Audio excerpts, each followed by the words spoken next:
Okay, so this is just a little quick video to show you some of the things you can do before you stitch out and also when you're error correcting your designs. Now, I have put this up as an example of, do you play with Encore and are you playing with hearts kinds of things?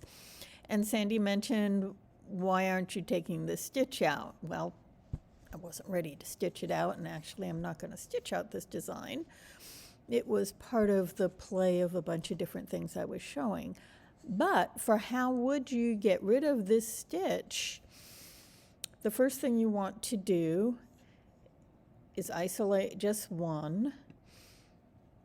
And I'm showing you what happened here, or how I go about it. And I go through a preview to see how is this thing stitching out. And you'll see it goes up and it jumps across. And this is the part I don't want. The rest of it is fine. And the border stitch is fine, so I can close it, but that part that I'm really not interested in is that right there.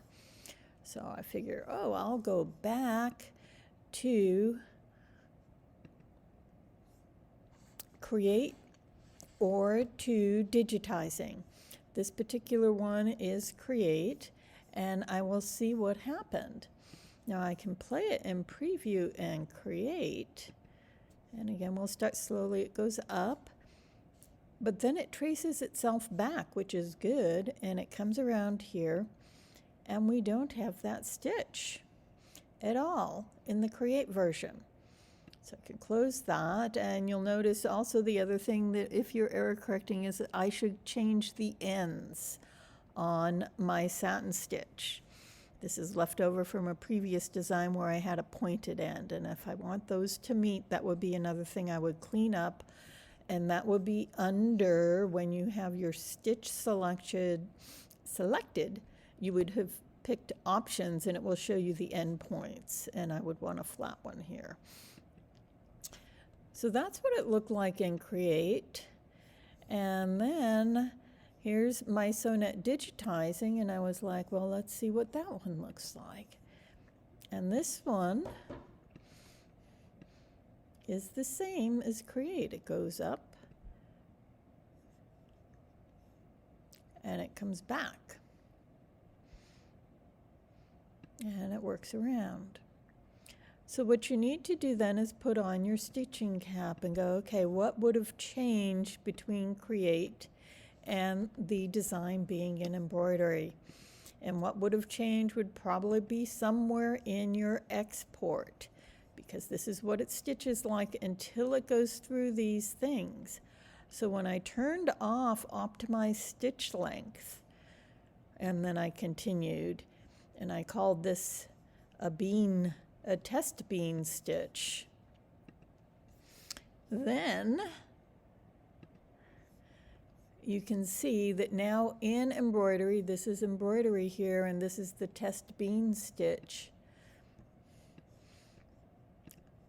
I now have a design that will stitch out the exact same as it did in Digitizing.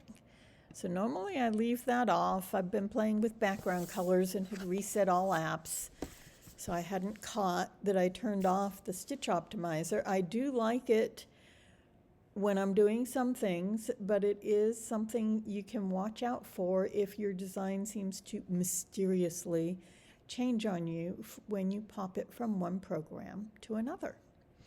So that's today's little error correcting bit. And I suppose we can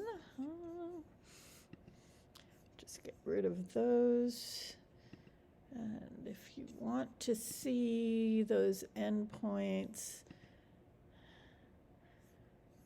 for this, go to Properties, and I want the property on the line, and you'll see here that it has these points, and we really want to do this. And now you'll see it's closed here. That within options, you want to be careful about your endpoint on your designs as well. Okay, that's cleaning up that design. If you have any questions, let us know in